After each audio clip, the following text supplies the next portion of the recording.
Assalamualaikum warahmatullahi wabarakatuh. Oke guys, balik lagi Waalaikumsalam. di program Second Opini, di mana kita akan membahas sebuah masalah dari sudut pandang yang berbeda.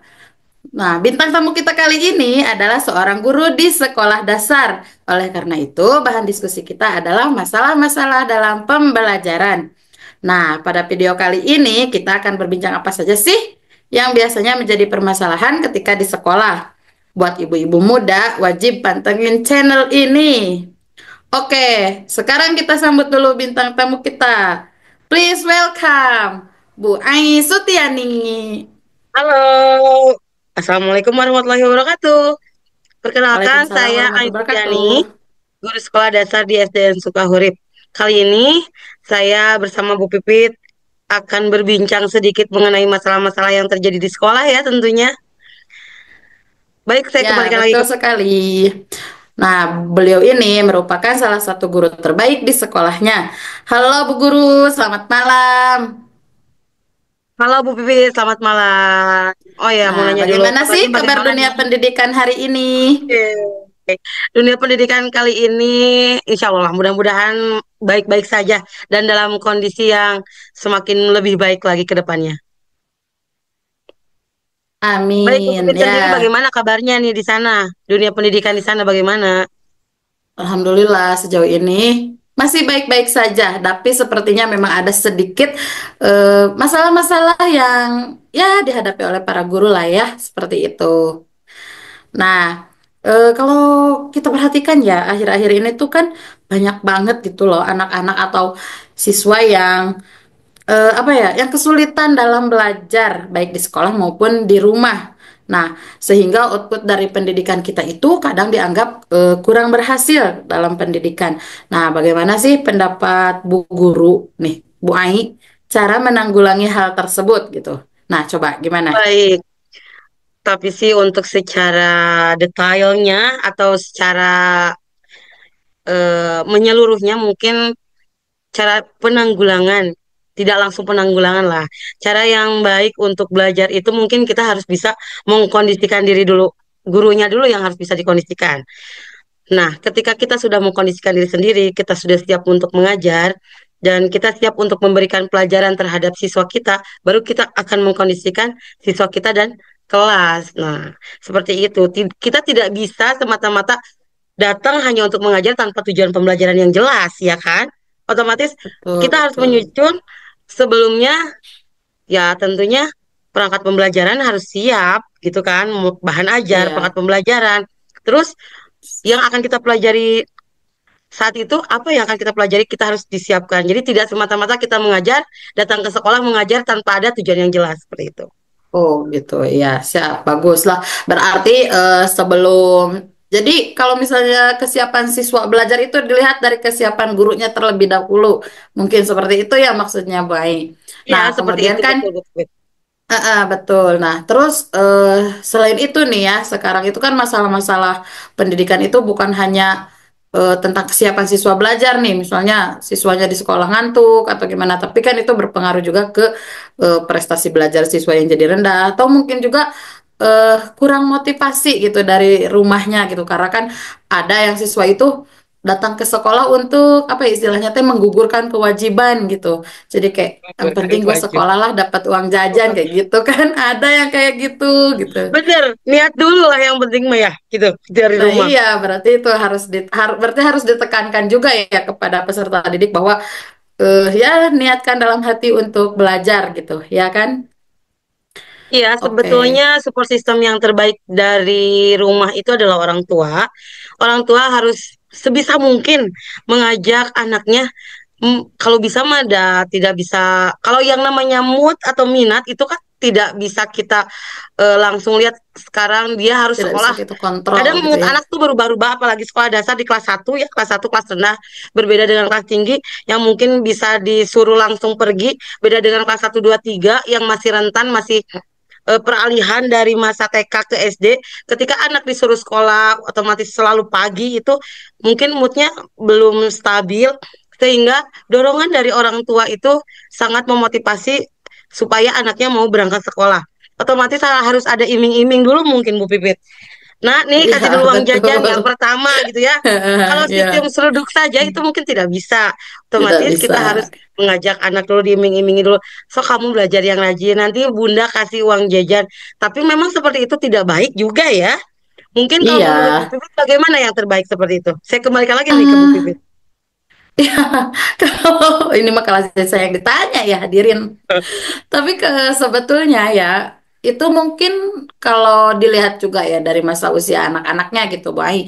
Kalau misalnya masih di kelas rendah ya memang hadiah atau apa ya motivasi itu tuh memang wajib ada gitu, harus ada karena kan apa ya namanya? Kalau misalnya tidak ada penyemangat, tidak ada motivasi atau iming-iming hadiah tadi, ya itu akan cukup berat gitu ya untuk anak-anak. Oh, Yang benar penting sekali ya. yang pertama itu apa ya menumbuhkan kebiasaan gitu bahwa anak-anak tuh harus cinta dulu dengan sekolah, cinta dengan Nah, gurunya benar. gitu. Sehingga dia mau berangkat ke sekolah dengan sendirinya tanpa harus dipaksa gitu.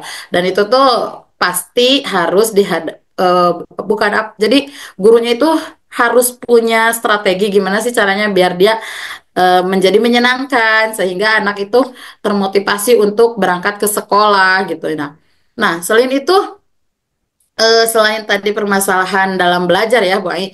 Nah, kalau kita Siap, lihat siap. kan akhir-akhir ini kurikulum juga berubah gitu. Nah, sehingga Benar banget. kepada orang tua itu dan kepada peserta didik itu memberikan dampak yang apa ya, Signifikan maksudnya ya. yang signifikan gitu. Perubahan-perubahan. Jadi, nah iya perubahan-perubahan itu tuh gimana sih caranya supaya kita apa ya yang tadinya tuh terbiasa kayak bukan santai ya jadi ya gitu mengalir terus sekarang ketika ada perubahan kurikulum berarti kan kita juga harus ikut berubah gitu mengupgrade diri. Nah, bagaimana sih caranya supaya kita eh, bisa mengimbangi gitu apa percepatan di dunia pendidikan kali ini gitu, Boy. Nah, betul menarik sekali ya tentang kurikulum saat ini yang masih dalam pembicaraan dan kita tahu sekarang kita ini di dalam kurikulum Merdeka berbagai macam teknologi dimasukkan dalam sumber pembelajaran. Otomatis guru harus menguasai teknologi, tidak boleh kalah saing dengan anak peserta didiknya. Ya, betul. Heeh. Karena kalau misalkan kita tidak mencapai tujuan pembelajaran, otomatis kompetensi kita sangat buruk sekali kan. Nah, ketika kita Betul. pintar, ketika kita menguasai teknologi di dalam sebuah pembelajaran, insya Allah kurikulum bisa berjalan mungkin ya. Terus apalagi ketika kita Bisa. memberikan pelajaran yang menyenangkan, kita membuat pembelajaran yang interaktif, otomatis anak-anak akan sangat suka sekali. Nah, untuk perubahan kurikulum, kita mau tidak mau harus mengikutinya kan? Tidak bisa. Iya, Meskipun betul. kita sekarang di kurikulum Merdeka, kita misalkan masih belajar di kurikulum 2013, kita tidak bisa. Kita harus memaksakan mengupgrade diri. Karena Betul. ketika kita tidak mengupgrade diri, kita akan ketinggalan. Capaian anak pun tidak akan sesuai dengan kurikulum yang dituju seperti itu. Menurut Bu Pipit Betul. sendiri, Nah, kurikulum yang ya tidak sih. relevan terlihat tidak untuk saat ini? Relevan atau tidak relevan maksud Hmm, saya? iya. Relevan atau tidak relevan karena ini kan baru ya gitu. Maksudnya baru kita coba gitu meskipun mungkin pengkajiannya sudah dari beberapa tahun yang lalu namun kan pelaksanaannya itu baru beberapa tahun terakhir ini gitu dan memang untuk awal-awal ya kita sebagai pendidik gitu ya mungkin merasakan bahwa wah sepertinya akan berat nih gitu kurikulum ini. Tapi ya kita coba jalani, kita coba pelajari dan ya mungkin ada sedikit apa ya namanya sedikit kerikil-kerikil gitu ya yang menghadang perjalanan pendidikan kita. Namun ya itu pasti akan menjadikan sebuah apa ya. Jadi dunia pendidikan kita lebih baik gitu seperti itu. Tapi kan tetap gitu ada hal-hal yang pro kontranya gitu dalam setiap perubahan itu dan itu tuh pasti terjadi gitu ya jadi kita juga sebagai tenaga pendidik gitu tidak boleh anti dengan perubahan gitu jadi kita harus bisa Nggak mengikuti boleh. perubahan dan Kita tidak boleh hidup. berhenti untuk belajar gitu Iya, ya benar sekali. kalau gurunya berhenti Bolehlah. belajar siswanya jadi gak mau belajar nanti. Iya, siswanya nanti tidak akan mendapatkan ilmu yang baik. Nah, ngomong-ngomong soal perubahan kurikulum, ketika kita merubah kurikulum, otomatis infrastruktur harus banyak perubahan kan, Nah, atau betul ya. ditambah. Nah, semakin baik infrastruktur di sekolah, semakin bagus untuk pembelajaran anak. Apakah sudah merata atau belum ini Bu Pipit? Bagaimana ini? Nah, itu. Itu mah jangan tanya saya dong. Itu sudah dikembalikan ke kebijakan apa ya, Pemerintah ya? sekolah masing-masing, mungkin ya Oh, daerah masing-masing. masing-masing ya. Tapi kan karena apa ya, kalau menurut saya pribadi gitu kan, sebelum mengaplikasikan sebuah kurikulum tentu ada standar sekolah tersendiri gitu, mana yang siap dan tidak siap, sehingga ya diadakanlah, maksudnya pengkajian terhadap sekolah-sekolah dan ada standarisasinya untuk menerapkan sebuah kurikulum. Kan tidak mungkin kita menerapkan sesuatu yang baru, tapi tempat yang ingin mengaplikasikannya tidak siap gitu, Tidak maka itu sesuai, ya hasilnya tidak tidak siap. akan Optimal ya. tidak akan optimal gitu, iya seperti itu. Nah, kemudian kan selain tadi kurikulum, karena ya memang infrastruktur kita juga masih terbatas gitu, Kalang apalagi kabut. kalau yang Masih, di masih belum pedesaan. merata, ya benar. Iya, betul. Jadi memang tidak masalah pendidikan itu tidak hanya motivasi belajar, tapi memang sudah lebih banyak gitu, selain selain motivasi belajar, infrastruktur seperti itu. Apalagi sekarang kan mulai banyak gitu apa paham-paham yang nggak apa-apa nggak sekolah, toh kalau Gitu, kita khawatir ya punya saya. keahlian nanti tetap bisa jadi orang sukses gitu, Berjalan gitu. istilahnya Ah, kayak gitu. kayak Apalagi banyak gitu kayak influencer-influencer yang dia nggak sekolah tapi dia bisa menjadi orang yang sukses. Jadi anak-anak tuh terdoktrin dengan hal-hal yang seperti itu. Nah, itu juga bisa jadi kan termasuk masalah dalam pendidikan, masalah dalam pembelajaran gitu gitu. Nah, kalau kayak gitu gimana, Bu Ai? Coba. ya saya khawatir apalagi di pendidikan saat ini anak-anak zaman sekarang itu masuknya gen alpha ya. Gen Z, gen alpha gitu ya, Mm-mm. alpha beta. Khawatirnya sangat terpengaruhi oleh yang tadi disebutkan yaitu sosial media. Apalagi ada Iya, prinsip seperti tadi, gak usah sekolah, nanti juga pinter, nanti juga hebat karena bisa dapetin uang bisa dari manapun gitu kan. Tidak seperti itu. iya. Kita harus menjadi orang yang bijak dalam bersosialisasi juga, orang yang bijak dalam menggunakan media. Karena ketika orang yang tidak bijak dalam menggunakan media, tidak memakai ilmu, nantinya akan menjadi racun untuk anak-anak kita kelak di masa depan. Khawatirnya seperti itu. Nah, iya betul betul betul ya. Ya, jadi tetap apa penggunaan media itu juga kita harus kontrol ya, mungkin seperti itu. Dan sebetulnya kalau untuk siswa sendiri sih pengontrolan media itu kembali ke rumah gitu ya. Jadi Ya, pada dikembalikan orang ke tua. orang tua karena kan kalau kita di sekolah waktunya terbatas gitu kan ya. Ya, seperti itu. Mengenai pembelajaran di kurikulum sekarang kan kebanyakan itu hampir hampir 80% pembelajaran itu berbasis proyek. Nah, Iya, apa yang betul. Bu Pipit pikirkan? Itu bagus tidak untuk menanam karakter pada anak dalam pembelajaran berbasis proyek? Hmm, tentu ya, untuk hal yang seperti itu tuh relatif. Maksudnya tergantung dilihat dari mana kita melihatnya. Kalau misalnya kita lihat sudut pandang positif, pasti jawabannya positif. Tapi akan ada saja tetap hal negatifnya gitu.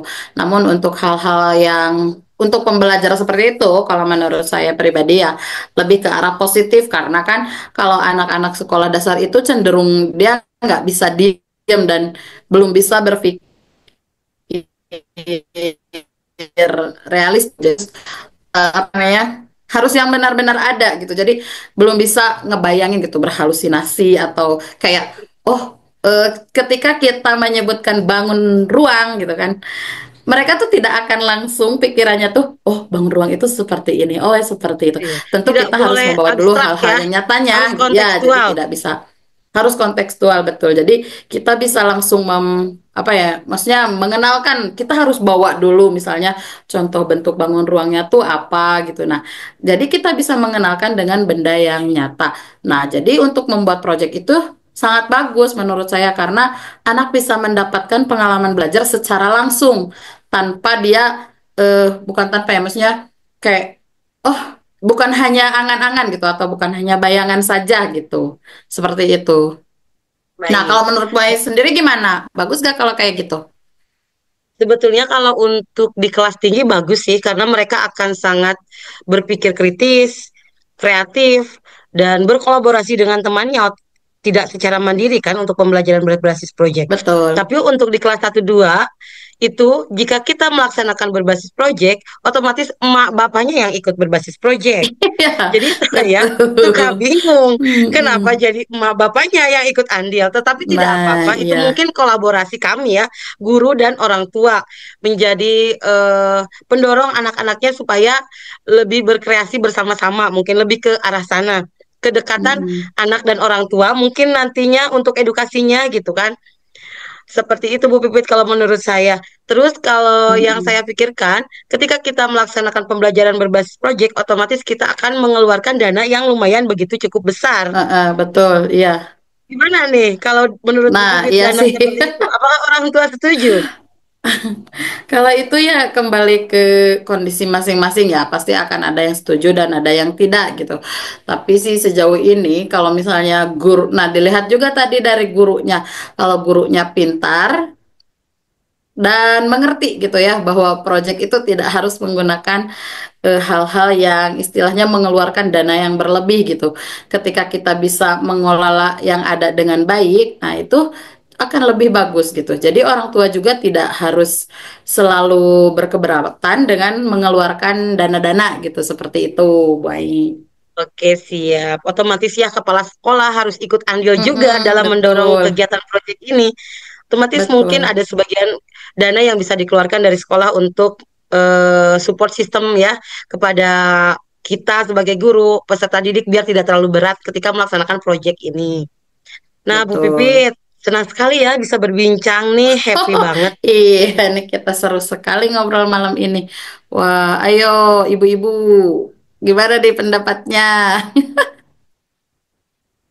Hmm, Ketika banyak oke, permasalahan, otomatis kita juga harus punya solusi mungkin ya untuk hal-hal menutupi permasalahan-permasalahan yang ada di sekolah dasar. Masih banyak sebenarnya apa betul. masalah-masalah yang sering dihadapi Permasalahan muncul belajar. ketika kita melaksanakan pembelajaran di kelas, apalagi anak yang tidak bisa diam dalam 5 menit, baru juga 2 detik, 3 detik, 4 detik sudah amburadul lagi kondisi kelas di kelas Iya, satu itu. betul. Berbeda dengan di kelas tinggi, ketika dikondisikan mereka sudah dewasa, sudah mengerti bagaimana sikap yang seharusnya ada di dalam kelas ketika guru sedang mengajar. Nah, kondisi anak yang memang tidak bisa diam, Diem bukan tidak gitu bisa ya. diam, lebih ke karakternya yang Aktif gitu banyak ya. gitu ya, aktif sekali. Mm-mm. Pembelajaran diferensiasi bagus tidak di kelas rendah menurut Bu Nah, Bibit? bagus sekali itu. Tapi ya balik lagi kepada kondisi kesiapan guru dan sarana dan prasarana tadi. Kalau misalnya gurunya tidak sanggup ya itu tidak akan bisa berjalan pembelajaran terdiferensiasi itu. Apalagi kan kalau sekarang kurikulum Merdeka memang tagline-nya itu pembelajaran terdiferensiasi gitu. Tapi Ya, ya semuanya balik lagi pada kesiapan guru dan kesiapan sekolah gitu. Sehingga ya tadi disampaikan bahwa ya tidak semua sekolah siap untuk melakukan mengaplikasikan kurikulum ini gitu. Nah, kemudian selain itu kan tadi ya Boy maksudnya kayak dari mulai apa namanya gaya belajar gitu. Nah, hal-hal yang seperti itu juga kan perlu kita pelajari gitu ya buat supaya kita tahu gitu strategi yang bagaimana nih yang tepat buat anak yang seperti ini gitu ya, anak yang seperti itu. Nah, gitu. Jadi, wah banyak banget ya permasalahan-permasalahan dalam ya. dunia pendidikan dan Dalam pembelajaran. kalau menurut dosen Hmm, yang saya amati, menurut dosen kemarin yang telah memberikan pengajaran kepada saya, perlakukanlah yang terbaik terhadap anak. Kamu boleh iya, betul. melakukan strategi model pembelajaran yang bervariatif, tapi buatlah perlakuan yang terbaik untuk anak itu di kelas agar menjadi kondusif dan nyaman seperti itu ya. Tidak ada lagi Iya, hal yang lain betul. kecuali anak nyaman belajar di kelas tanpa ada tindakan kekerasan, ancaman seperti itu dihilangkan. Iya, Mudah-mudahan betul. kita merupakan sekolah-sekolah yang aman dari hal-hal tersebut ya. Iya, dan jadi memang setiap guru itu harus kembali memperhatikan karakteristik belajar anak-anaknya gitu. Karena kan kita yang setiap hari ketemu gitu, jadi kita pasti paham nih perlakuan yang mana yang harus kita berikan pada siswa yang mana gitu ya, yang seperti itu gitu. Benar Oke sekali Bu Siti. guys, seru Oke, sekali ya siap. perbincangan kita malam hari ini. Ternyata kalau kita gali lebih dalam lagi gitu ya Ternyata masalah-masalah tidak dalam akan habis-habis pembelajaran ya itu pembicaraan banyak ini. banget ya. Mulai dari perubahan kurikulum, belum meratanya infrastruktur, sarana dan Infrastruktur, prasarana ya, kemampuan guru, kecakapan permasalahan-permasalahan, guru yang masih solusi. harus di upgrade gitu ya. Ya benar. Jadi masih banyak masalah-masalah pembelajaran dalam di dunia pendidikan kita kali ini. Nah, mudah-mudahan nanti dunia pendidikan kita lebih baik ya, seperti itu. Amin. Oke, satu kata dari saya, eh, jadilah guru yang bisa memanusiakan manusia menjadi lebih baik ke depannya. Wow, keren banget ya guys ya. Jadi guru itu digugu dan ditiru. Jadi seenggaknya milikilah kompetensi sebagai guru. Sekian perbincangan kita malam ini. Semoga bisa memberikan manfaat Amin. untuk yang menonton di channel ini. Semoga tidak puas supaya bisa mencari sumber referensi yang lain. Saya Pipit Fitriawati selaku host malam ini mengucapkan Ya terima kasih saya banyak Aisutiani. guru. Salam buat Bye. anak-anaknya. Sehat selalu. Assalamualaikum warahmatullahi wabarakatuh. Wabarakatuh. Bye.